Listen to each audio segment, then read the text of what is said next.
General रानी असल में कौन थी और क्या वाकई उनके पास भुट्टो, मुजीब और यहिया खान की कोई खुफिया टेप्स थी? 5 स्टार होटल्स के मखमली बिस्तरों पर लेटने वाली अकलीम अख्तर रानी किस मशहूर सियासतदान के भैंस के तबेले में रात गुजारने पर मजबूर हुई? जनरल रानी को पाकिस्तानी हिस्ट्री की विलन खातून तो बताया ही जाता है, लेकिन आज हम आपको बताएंगे कि जनरल रानी ने अपने इंटरव्यू में खुद पर लगे इल्जामात का कैसे दिफा किया था। क्या आप जानते हैं कि जनरल रानी एमएनए क्यों बनना चाहती थी? और हाँ, जनरल रानी ने मोहतरमा बेनजीर भुट्टो के साथ नून लीगियों के गलत रवैये को मकाफाती अमल क्यों कहा? तो दोस्तों, आज की वीडियो में पाकिस्तान के सियासी हलकों में जनरल रानी कहलाई जाने वाली बेगम अकलीम अख्तर के बारे में 25 दिलचस्प फैक्ट्स आप तक शेयर किए जाएंगे। आप देख रहे हैं इलेक्शन बॉक्स में, हूं सादिया जफर। मेरे इंस्टा अकाउंट का लिंक आपको डिस्क्रिप्शन में मिल जाएगा। So let's begin. नंबर 1, हमारी सियासी तारीख में 60 और 70 की दिहाई में जनरल रानी का बहुत तस्करा हुआ करता था। उनका असल नाम अकलीम अख्तर था, लेकिन वो सियासी हलकों और अवामुन्नास में जनरल रानी के नाम से ज्यादा मारूफ थी। कम लोग जानते हैं कि अकलीम अख्तर को जनरल रानी का खिताब जुल्फिकार अली भुट्टो ने दिया था। नंबर 2, पाकिस्तानी सहाफत के बड़े नाम और खताबत के बेताज बादशाह आगा शोरिश काश्मीरी ने सकूते ढाका के तनाजुर में एक मौके पर कहा था कि पाकिस्तान तोड़ने वाले तो अनगिनत हैं, लेकिन उनमें अंगूर का पानी और जनरल रानी नुमाया हैसियत रखते हैं। नंबर 3, साबिक आईजी पुलिस सरदार मोहम्मद चौधरी अपनी किताब जहाने हैरत में तहरीर करते हैं कि जनरल यहिया 1965 की जंग में छम जोड़ियां सेक्टर में तैनात थे। इस वक्त महाजे जंग पर गोलों की घन गरज से उकता कर थोड़ा वक्त निकाल लेते और अपने उलझे हुए जहन को ताजगी बख्शने के लिए फौजी हेलीकॉप्टर में जनरल रानी से मिलने चले जाया करते थे। नंबर 4, जनरल रानी किस कदर ताकतवर खातून थी, इसका अंदाजा आप यूं लगा लें कि 60 की दहाई से लेकर 70 के अवाइल तक जनरल रानी को पावर कॉरिडोर्स तक रसाई हासिल थी। मार्च 1969 से दिसंबर 1971 तक वो पाकिस्तान की सियासत की सबसे ताकतवर खातून समझी जाती थी।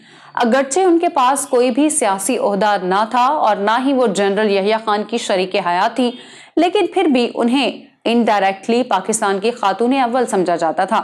नंबर 5, राव रशीद की किताब जो मैंने देखा का मुतालिया करें तो मालूम होगा कि जिन दिनों मशरकी पाकिस्तान में खाना जंगी अरूज पर थी और मुल्क टूटने को था, ऐसे हालात में भी सदर पाकिस्तान आगा मोहम्मद यहिया खान जनरल रानी और दीगर खवातीन के साथ पेशावर वाले बंगले के स्विमिंग पूल में एंजॉय कर रहे थे। राव रशीद लिखते हैं कि मैं ये सब कुछ देखकर सोचता रहा कि अब इन हालात में पाकिस्तान को खुदा के सिवा कोई और नहीं बचा सकता। नंबर 6, सकूते ढाका के बाद जुल्फिकार अली भुट्टो पावर में आए तो जनरल रानी का डाउनफॉल शुरू हुआ और जनरल रानी मफरूर इश्तिहारी मुलजमों की तरह जा बचा छुपती फिरती रही। नंबर 7, जनरल रानी बताया करती थी कि जनरल यहिया से मेरी दोस्ती को गलत रंग दिया गया। भुट्टो ने बड़ी चालाकी से हमारे पाकीज़ा जज्बों का मजाक उड़ाया और उसने पाकीज़ा हस्तियों को बदनाम करवाया। मुझे जनरल यहिया के खिलाफ सुल्तानी गवाह बनने को कहा गया, लेकिन मैंने गद्दारी करने के बजाय हमारी दोस्ती को तरजीह दी। इनकार पर मुझे कैदोबंद की सऊबतें तक बर्दाश्त करना पड़ी।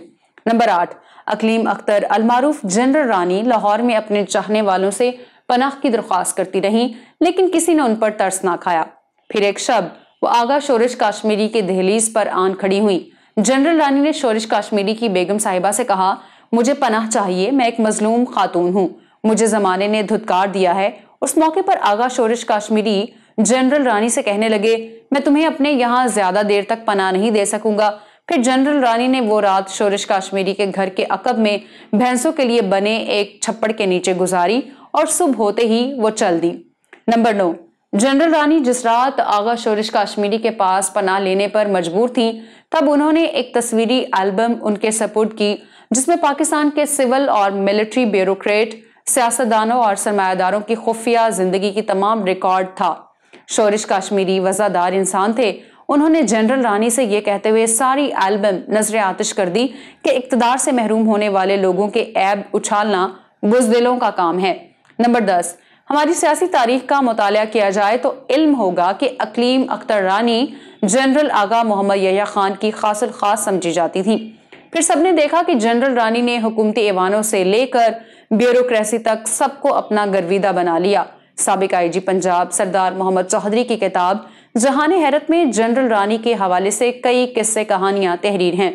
ऐसी बहुत सी दास्तानों के सरदार मोहम्मद चौधरी ऐवान सदर की सिक्योरिटी के इंचार्ज होने की बिना पर गवाह थे। बादशाह अकलीम अख्तर उर्फ जनरल रानी से इन्वेस्टिगेशन पर भी सरदार मोहम्मद चौधरी को मामूर किया गया था। नंबर 11, सकूत ढाका और सानेहा मशरकी पाकिस्तान के हवाले से जनरल रानी का मौक़िफ़ था कि भुट्टो ही शरारत की असल वजह था। यहया खान और शेख मुजीबुर रहमान में मुआहिदा तय पा गया था कि यहया सदर पाकिस्तान जबकि मुजीबुर रहमान वजीर आजम होंगे, लेकिन ये सब कुछ भुट्टो को काबिल कबूल ना था। यहाँ पर मैं आपको एक वाकया सुनाती चलूं कि सकूत ढाका के वक्त यहया खान हमारे जबकि मानक शाह भारत के आर्मी चीफ थे। आजादी से पहले दोनों एक ही यूनिट में होते थे। यहया खान ने मानक शाह से 1000 रुपया उधार लेकर मोटरसाइकिल खरीदी थी, लेकिन तकसीम के बाद दोनों का एक दूसरे से राब्ता ही ना रहा और मानक शाह को उसका 1000 रुपया वापस ना मिल सका। मानक शाह ने अपनी किताब में लिखा, यहया खान ने 1000 में मुझे आधा पाकिस्तान दे दिया। नंबर 12, जुल्फिकार अली भुट्टो के ऑर्डर्स पर जनरल रानी को नजरबंद कर दिया गया तो उस दौर के प्रेस ने ये खबरें लगाई कि मुजरिमों को माफी दिलवाने वाली जनरल रानी आज खुद नजरबंद हो चुकी है। जनरल रानी ने अपनी नजरबंदी को अदालत में चैलेंज किया और अयूब खान के दौर में पाकिस्तान के वजीर कानून रहने वाले नामवर वकील SM जफर की खिदमत हासिल की गई। जनरल रानी ये केस जीत गई तो फिर हुकूमत को अदालती हुक्म पर उन्हें रिहा करना पड़ा। नंबर 13, नजरबंदी के दौरान जनरल रानी का टेलीफोन कनेक्शन तक काट दिया गया और अखबारात भी बंद कर दिए गए। उस मौके पर हमीद निजामी के नवाए वक्त ने यह सुर्खी लगाई थी कि रानी जो कभी पाकिस्तान की मलिका थी अपने घर में नजरबंद कर दी गई। नंबर 14, नामी गरामी कानूनदान SM जफर ने अपनी किताब मेरे मशहूर मुकदमात में जनरल रानी के नाम से अलग बाब लिखा है। वो लिखते हैं कि जनरल रानी कौमी असम्बली में खवातीन की नशिस्त पर इलेक्शन लड़ना चाहती थी, लेकिन ऐसा मुमकिन ना हो सका। नंबर 15, 90 की दहाई में जब IJI वालों की तोपों का रुख मोहतरमा बेनजीर भुट्टो की जानिब था, तब मोहतरमा की नाजेबा तस्वीर हेलीकॉप्टर से फेंकी गई और उनके लिए नामुनासिब नारे लगवाए जाते। उसी दौर में जनरल रानी ने एक अखबारी नुमाइंदे को इंटरव्यू देते हुए इसे मकाफाते अमल करार दिया था। जनरल रानी के मुताबिक भुट्टो ने जो अलकाबात मुझे दिए उससे ज्यादा तो उसकी बेटी बेनजीर को मिल रहे हैं। ये तो अल्लाह ताला का कानून है। नंबर 16, वजीर आजम जुल्फिकार अली भुट्टो की जेल सिक्योरिटी पर मामूर कर्नल रफीउद्दीन की तहलका खेज याददाश्तों में भी जनरल रानी के किस्से कहानियां मरकूम हैं। 1965 की जंग के हवाले से लिखते हैं कि तब फौज में अख्तर हुसैन मलिक हीरो थे, जबकि बाकी तमाम फौजी तो जनरल रानियां थे।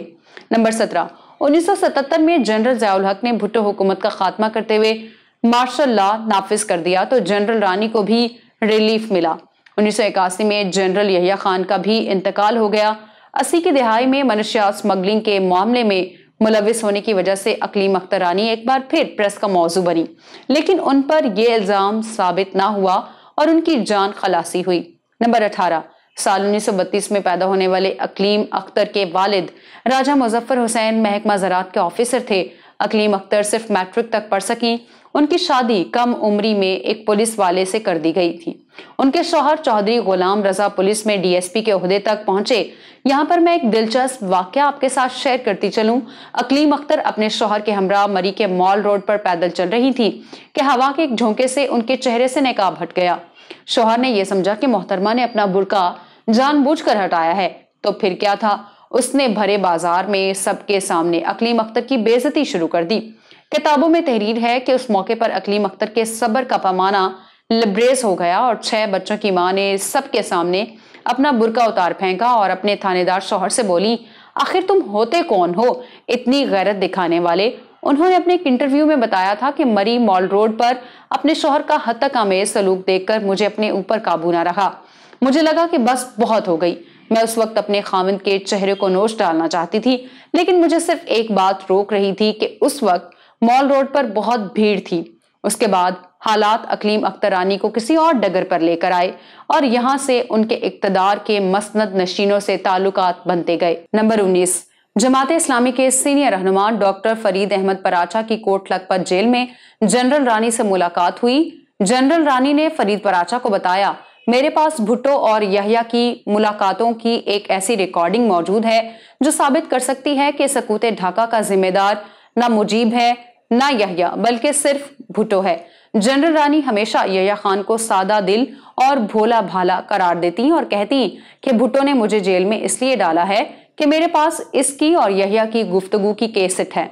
जुल्फिकार अली भुट्टो को यह खतरा है कि अगर उसने मुझे आजाद कर दिया तो मैं उसकी रिकॉर्डिंग पूरी दुनिया तक पहुंचा दूंगी, इसलिए वो मुझको कैद में रखना चाहता है। खैर, जनरल रानी और फरीद पराचा में ये तय पाया कि जब आपको रिहाई मिल जाएगी तो जमात इस्लामी वाले आपको पंजाब यूनिवर्सिटी इनवाइट करेंगे, तो वहां आप वो खुफिया कैसेट सबके सामने चला देना। सब कुछ तय हो चुका था और जनरल रानी ने पराचा साहब को राब्ते के लिए अपनी बेटी अरूसा आलम का फोन नंबर भी दिया। लेकिन हुआ कुछ यूं कि जनरल रानी की रिहाई से पहले ही गुलाम मुस्तफा खर ने उनकी हुकूमत के साथ सेटलमेंट करवा दी और यूं जनरल रानी के पास खुफिया रिकॉर्डिंग आज तक मंजर-ए-आम पर ना आ सकी। नंबर 20, पाकिस्तान एयरफोर्स में स्क्वाड्रन लीडर और नामवर ब्यूरोक्रेट अरशद समी खान चूंकि यहया खान के एडीसी थे, लिहाजा उनके भी जनरल रानी से अच्छे मुरासिम थे। अरशद समी की शादी नौरेन खान से हुई जो जनरल रानी की सगी भांजी थी, तो जनाब इस नाते से अरशद समी के बेटे अदनान समी खान जनरल रानी के नवासे लगते हैं। नंबर 21, जनरल रानी की सबसे छोटी साहबजादी अरूसा आलम जर्नलिस्ट हैं। जनरल रानी के नवासे और अरूसा के बेटे फख्र आलम से तो आप सभी वाकिफ होंगे, जो पाकिस्तान के मशहूर पॉप सिंगर और होस्ट हैं। नंबर 22, जनरल रानी की बेटी अरूसा आलम पिछले कई साल से भारतीय पंजाब के chief minister captain Amarinder Singh की दोस्त बनकर भारत में मुकीम है। भारतीय मीडिया में खबरें भी शाये हुई कि अरमिंदर सिंह ने अरूसा आलम से शादी कर ली है, ताहम दोनों शादी की खबरों से इनकारी हैं। नंबर 23, जनरल रानी ने अपनी जिंदगी के आखिरी साल लाहौर में गुजारे और वो कैंसर जैसी मोहलिक बीमारी से लड़ती रही। नंबर 24, जनरल रानी ने 1 जुलाई 2002 को अपनी आखिरी सांसें ली और उन्हें मड़िया कब्रिस्तान गार्डन टाउन लाहौर में सपुर्द खाक किया गया। नंबर 25, पाकिस्तान में जनरल रानी के नाम से फिल्म भी बनाई जा चुकी है। यहाँ मैं आपको बताती चलूं कि जब ये फिल्म अनाउंस हुई तो इसके नाम को लेकर पाकिस्तान में हलचल मच गई। फिल्म के स्क्रीन प्ले राइटर नासिर अदीब से पूछगछ होती रही कि आपने इस फिल्म में क्या कुछ लिखा है। जब ये फिल्म सेंसर बोर्ड के पास पहुंची तो सेंसरशिप बोर्ड ने इस फिल्म को नामुनासिब करार दे दिया। फिर इस फिल्म का नाम जनरल रानी से तब्दील करके मैडम रानी रख दिया गया। ख्याल रहे कि ये नासिर अदीब वही हैं जिनकी लिखी हुई फिल्म मौला जट पाकिस्तान में बेहद मकबूल हुई। मैं उम्मीद करती हूँ कि आज की वीडियो आपको पसंद आई होगी। अगर आप सदर पाकिस्तान जनरल आका मोहम्मद यहया खान की मुकम्मल बायोग्राफी देखना चाहते हैं तो यहाँ ऊपर क्लिक करें। फील्ड मार्शल मोहम्मद अयूब खान को जानने के लिए यहाँ नीचे और भुट्टो साहब की बायोग्राफी के लिए इधर क्लिक करें। वीडियो को लाइक करें, शेयर करें, इलेक्शन बॉक्स सब्सक्राइब कर लें। हमारी वीडियोस को देखते रहें। अल्लाह हाफिज। नासिर।